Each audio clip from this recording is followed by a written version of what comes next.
Hello and welcome to episode 152 of Ready to Mosh. I'm Kev P, and alongside me is the king to my wolf. It's Gem G. Hello. Hello. The King of the Wolves. King of the Wolves, yeah. Wolf. I don't know what that last bit was. It's Mighty Boosh reference. Wolfsh. Wolfsh. Yeah. I get you now. So this episode is a review of the gig we were at last night. Yes, again, we're recording about 14 hours later.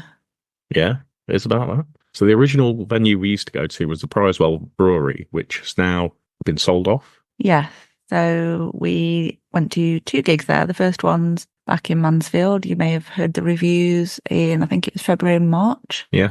We went to those and then, we heard the news that building had been sold. And there was a desperate scramble for a new venue, wasn't there? Yeah, and one was found, and I think there was a trial gig there, which went well, obviously, and pretty much everything that was originally scheduled for the old venue, apart from one, I think, has been brought to the new one. Yeah. And initially we were supposed to get 3 bands last night, but we had 2 because one of the bands had to pull out, unfortunately. Yeah, unfortunately, Monotopia had to pull out due to illness, which was quite last minute. And these things happen, don't they? But despite trying to get a replacement, they weren't able to, so we just had an extended set of the 2 bands that we did see, which was all good. Yeah, it's all good because we like both bands. Yeah, it's a bit of a shame because Monotopia are the ones that we were least familiar with, and we've never seen them before, so it's always good to see someone new, but, can't be helped. So the new venue is Legends Bar in Mansfield, and it's actually next to the gym that I used to go to about, I'm going to say 25 years ago. Wow, showing your age. I know. Yeah, it would be about 25 years ago. I used to go to that gym all the time. Yeah, I'd never been in the building before. Well, actually kind of have been in the building, but on the ground floor. On the ground floor, not on the upper floor. Yeah, so we found the venue itself, and I actually quite like the layout of it. Yeah, I wasn't sure what to expect, because obviously, although we couldn't get to the last 2 or 3, I think, that were held there, because we'd already got things booked in. I've seen, obviously, photos, videos from the gigs that have took place, and I just couldn't quite work it out. I felt like it did look smaller than the last one, but I couldn't work out how much smaller. Yeah, I'd probably say it's a good, 50% overall? Probably, yeah. It's quite relatively small kind of floor size, particularly in the immediate area above or below, in front of the stage even. Yeah. But it's actually quite a nice little venue. It's quite nicely done inside, lots of kind of fairy lights and some swinging seats, which we didn't get to have a go in. Yeah, and the bar's actually got some quite decent stuff in. Yeah, cans of dark fruit, you can't go wrong. Yeah, they got Summersby, which I will say now tastes a million times better on draft than it does from a can, because the cans I had to download tasted like arse. They did, yeah. I have to say, I had a sip of yours, and cold on draft in a glass works. Yeah, was a lot better. I could have potentially drunk it, but I'm not the biggest fan of appley cider. That makes sense. Yeah, I know what you mean. So if there is an option of dark fruits available, I'll go for that. Yeah, and I really didn't mind it. It was actually okay. And reasonably priced, I have to say. Yeah, price was good. I think I bought 3 drinks for about £11. Yeah, that's not bad, is it? It's a bargain, isn't it? Yeah. And the place inside is done out pretty well. Again, it is small, and when there's people in there, it feels busier than it is, if that makes sense. Yeah, and it's quite dark as well. I mean, obviously the last one was dark, but it feels darker somehow. Do you know what I mean? Yeah. One thing to say as well is there are quite a few stairs to get up. I don't know if there is an accessibility option. Don't think there is. So that's just something to bear in mind. And not a lot of handrails to hold. There was one bit that didn't have much of a handrail on, so when you're a doddery old lady like me, you have to go steadily, but it was fine. I think one thing I will say, and this is just personal preference, I think we both agree with this, where the last venue was, you kind of get there and it was out of town. Yeah. Whereas this one is in the centre of town, which is obviously great to get to, slightly more convenient, I guess. But it does mean you have to face the rest of the town centre. Yeah, which is not great. On a Saturday night isn't the best. Yeah. I think anyone from a small town will probably get the vibe that we're going on about, but it's just one of those things, isn't it? Especially on the way back. going across town to get a taxi with. Yeah. You see some signs. Oh, there are definitely some sites. Yeah, I wanted to kind of not like the venue because I liked the other one so much, but I do actually like that as a venue that kind of works. Yeah, I know what you mean. I did really like the old one, and it was really kitted out well, wasn't it, by the second gig, and a lot Yeah. more kind of spacious. I And think acoustically as well, it actually sounds really good. yeah, I was going to say the sound was great, I thought. Yeah, so I don't know if the other gigs were exactly the same for the sound, or if the sound was off before and they've made improvements and changed a few things around. But yeah, I thought the sound was excellent all night. Yeah, and I think from what they were saying, it wasn't really kitted out for that sound Yeah, before they did the gigs there. So it's obviously same as the last venue, really. It's been kind of a work in progress, hasn't it? And built for purpose. Yeah, but I was impressed with the sound last night. I think they've done an excellent job. I think the other thing we need to mention venue-wise, while we're just talking about such things, is it was hot in there. It is the hottest place I've ever been for a gig. I mean, to be fair, it was a hot day outside, so obviously that's going to have an impact. But they tried to do the best with loads of fans going, but it just gets so warm in there. I feel like it was hotter than Red Rooms was at Mangata last week. Yeah, 100%. Yeah, and I was hot in there. Yeah, I had to keep going out and getting some air because I thought I'm going to melt. Yeah, I don't know if I got acclimatized to it, but I felt hotter kind of at the start, like kind of when King Abyss were on, than when Thrasherwolf were on. I know they did bring the fans in through when Thrasherwolf were on as well, but I think, maybe I just adjusted to it by that point. But yeah, top tip, don't wear lots of thick clothes. No. Oh, God, no. I mean, I had shorts on at that. Yeah, well, I had a skirt and a t-shirt. Yeah. And I was wishing I was in a vest top, probably. Note to self for next time. Having said that, if it's not as hot outside, maybe it's not as hot inside. I suppose it depends how busy it is as well. Yeah. We also saw some familiar faces as well, one of which being Kimbo. Yeah, the legend of the underground metal scene is Kimbo. Yeah. Paid a visit to our hometown, so it was great to see him. Yeah, he ranked some miles up.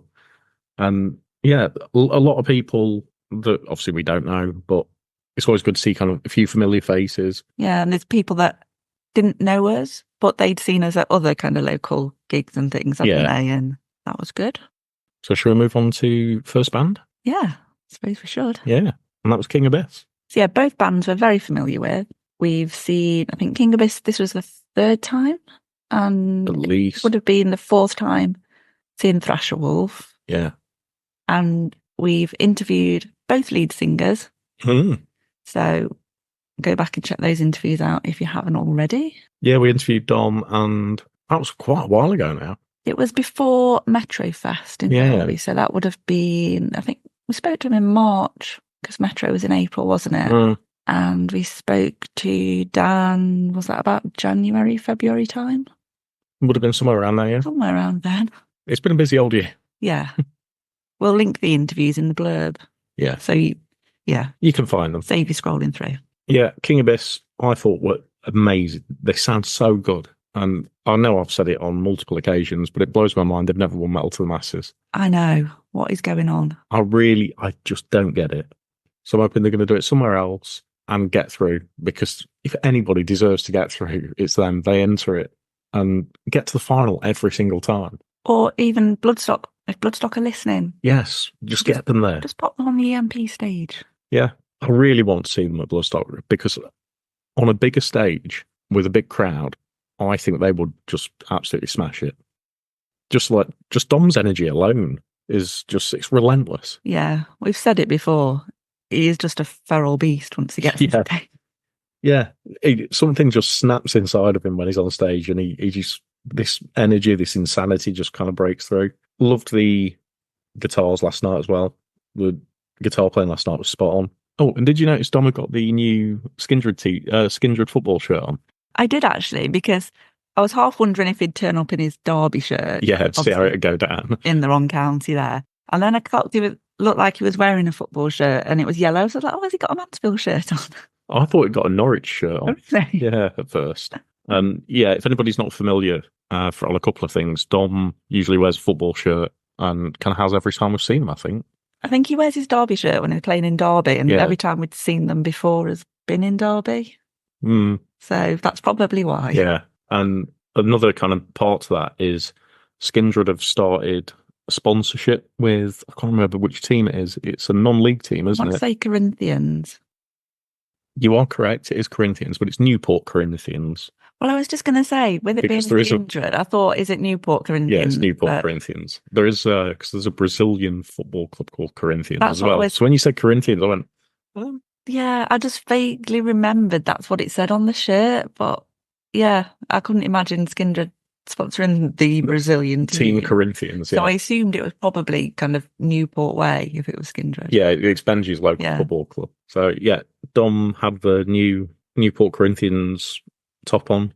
I actually quite like it, to be honest. I was thinking that, yeah. It looks pretty cool.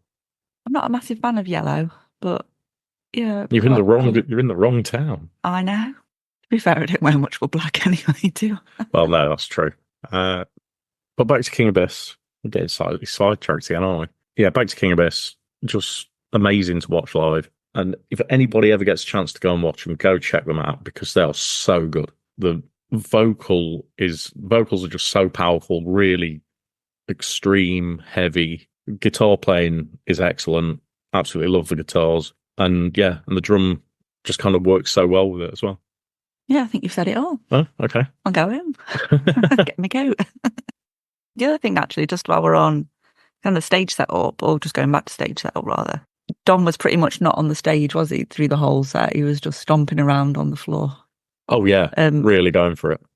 Yes, I guess it's quite a relatively small stage. So obviously there's 5 people in King Abyss. So when you've got the rest of the band on stage, there wasn't loads of room they've got for all their him instruments, anyway. And he likes to move about, doesn't he? You say he tends to stomp around a lot anyway. Yeah. When we've seen him before, but yeah, that was noticeable. Yeah, really good. And it was great to see them for an hour as well, because the last 2 times we've seen them, I think it was about a half hour wasn't it? So yeah, it's great to see the extended set get more of the set list. Yeah. Although Dom kept getting the set list wrong, didn't he? Yeah. I assume that's due to the kind of like last minute changes in it being a longer set and kind of just in a normal flow of we're doing 30 minutes and then, oh shit, no, we're not doing that one yet. We're doing that one next. Yeah. And they were playing the gig the night before, weren't they? Yeah, they were. With Goddess. Yeah, which I'm kind of annoyed about. I'd like to have gone to that. Yeah, it was in Uttoxeter, wasn't it? So not a million miles away. Yeah, we could have probably done that. I feel that's somewhere we need to explore because I keep seeing decent gigs being put on there at that venue. But yeah, great to see them again. And like we've said, check them out if they're nearby. Just before we move on to talking about Thrasherwolf then, another point about the venue that we haven't mentioned yet is there are TV screens all around. So although it's kind of one room in the bar area, you can't see the stage from it. Yeah. If this makes sense, obviously, you kind of need to be there. But there will be some footage of it at some point online, so you can have a look. But yeah, there's TV screens in the bar area, so that if you're not actually in the room immediately in front of the stage, you can still see what's going on. Yeah, and obviously you can still hear it because you are feet away. Yeah, and it's also great because you can see when the band's about to come on stage, which is what happened just before Thrasherwolf came on. We were stood talking to Kimbo, I think, actually. I think it were, yeah. And we noticed them get on stage. Yeah. So we knew to move into the next area. Yeah, I think that's an amazing idea. Why don't all venues do that? Yeah. It almost felt like you were in a green room. Yeah. And like if you're in almost like a green room at a festival, if you know what I mean. You can see the band's about to come on. It's like, oh, great, cool. They're getting on stage now. We'll walk through. And I know we've said this before, like when we've reviewed Download, for example. Why can't they put bands on stage on like kind of in the guest area? Or even at Bloodstock as well. So you think a small venue can kind of have a camera set up. Surely bigger venues and things can. Yeah, it makes sense. And I think, yeah, it just works so well. And I absolutely love the idea of that. I mean, I guess the venue is primarily a sports bar, isn't it, when it's not being used for gigs? So that's hence why there's quite a lot of screens around anyway. But they've obviously got the camera set up so you can see the stage. So yeah, great idea. Absolutely loved it. But yeah, Thrasherwolf then took to the stage. Yeah. In what was then a very, very hot and sweaty room. Yeah, the temperature had gone up, but like I've already said, I think I was acclimatised. But you could tell it was hot. Yeah, very hot. They started as they meant to go on. straight in there, getting the crowd to come forward. Mm. Yeah, so much kind of interaction. They love kind of being that kind of crowd orientated and interactive sort of band, don't they? Yeah. Yeah, they just feed off the energy of the crowd and get everyone feral. Yeah. And everyone is always up for it when Thrasherwolf are on. And yeah, it's just another kind of accomplished sort of performance. Yeah.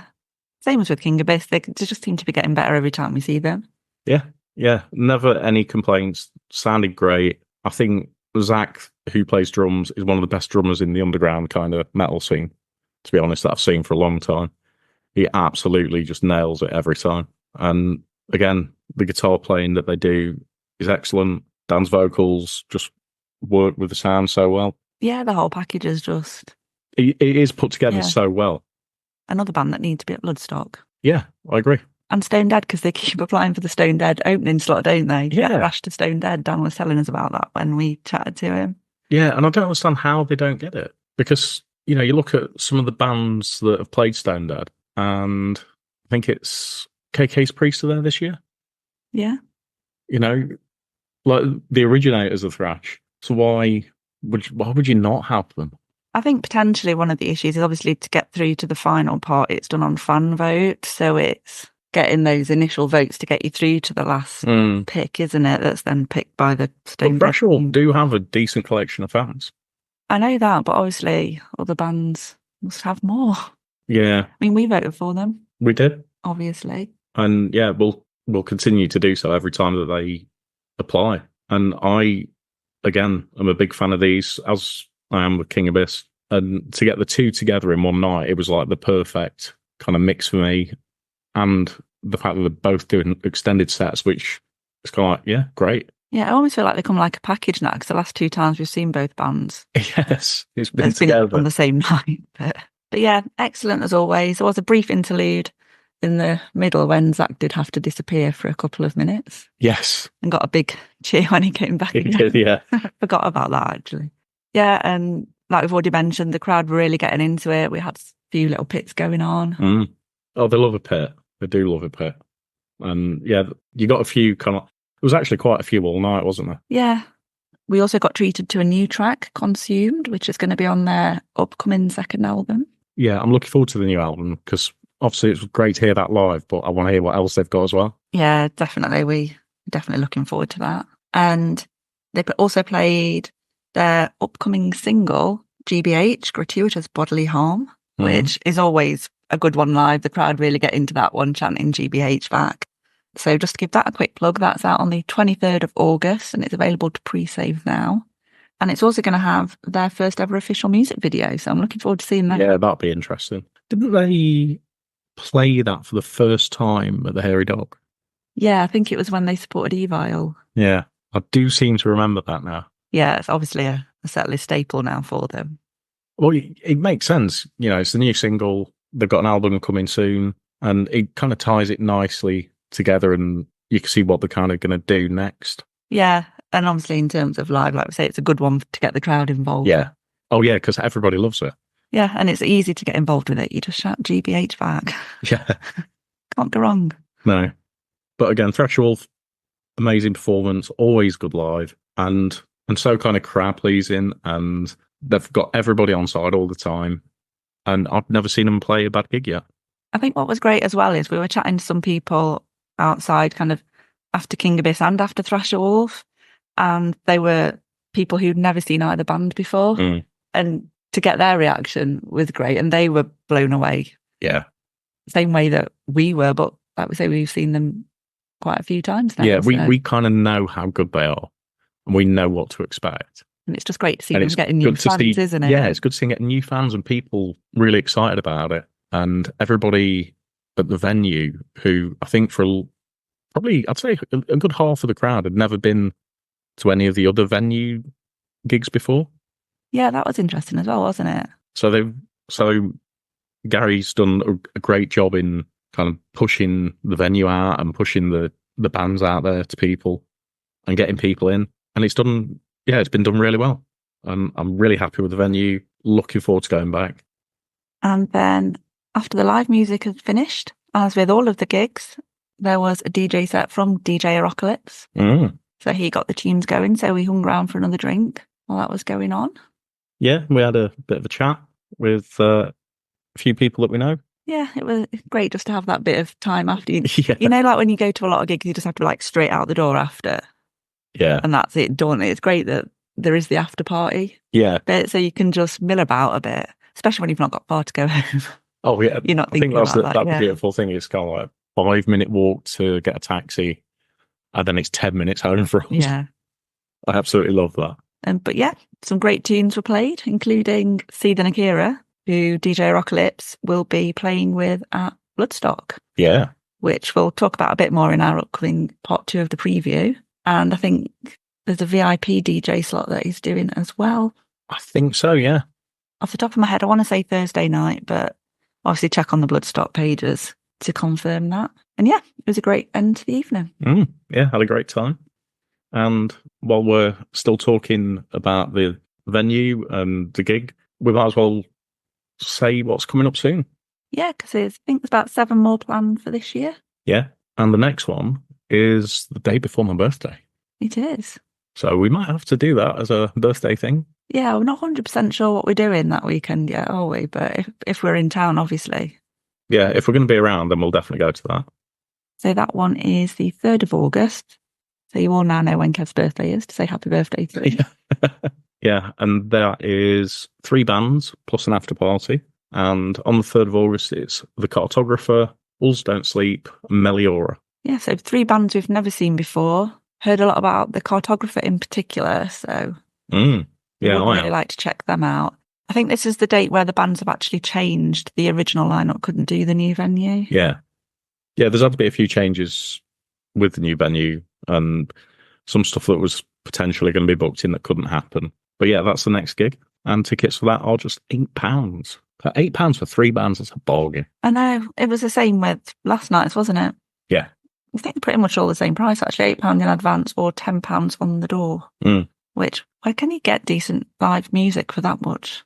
Yeah, it blows my mind. Yeah. In a decent venue with a nice bar. The next one coming up, unfortunately, we can't get to because it is the same weekend as Stone Dead, which we're already committed to. But again, 3 bands on the 24th of August, and that is Spreading the Disease, Hedra, and Memoirs of the Damned. And we have seen Memoirs of the Damned before. We saw them in a Metal to the Masses semi-final last year. Yeah, they were really good. And we were chatting to their lead singer last week at Mangata.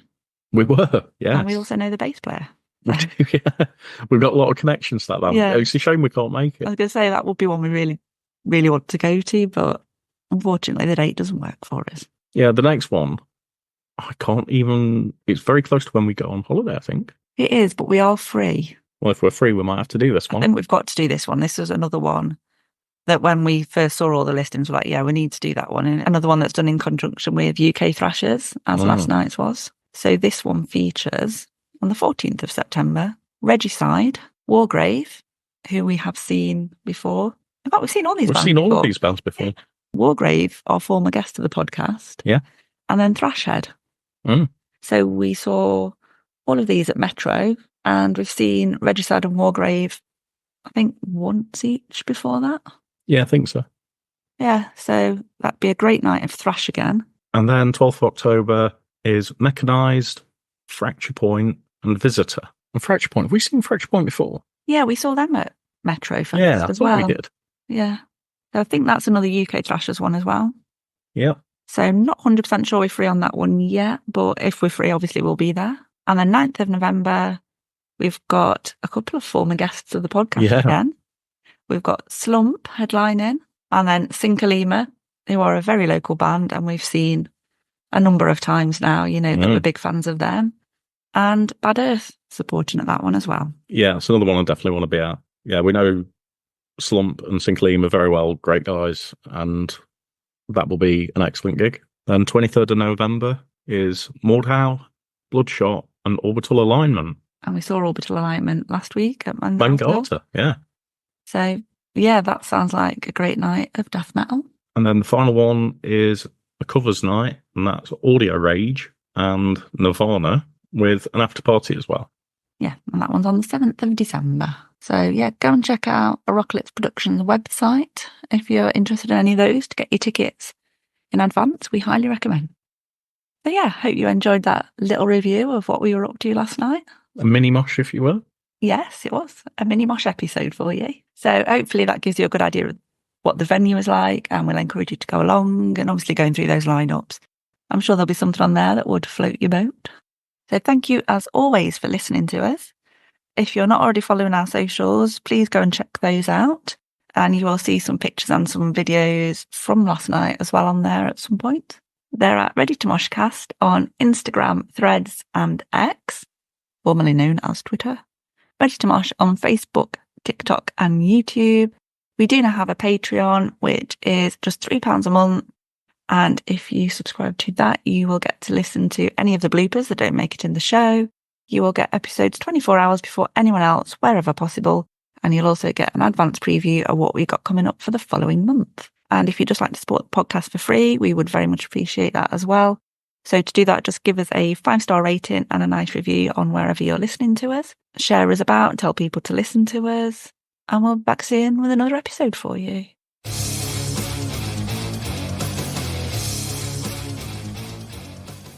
Make it Mosh Moog.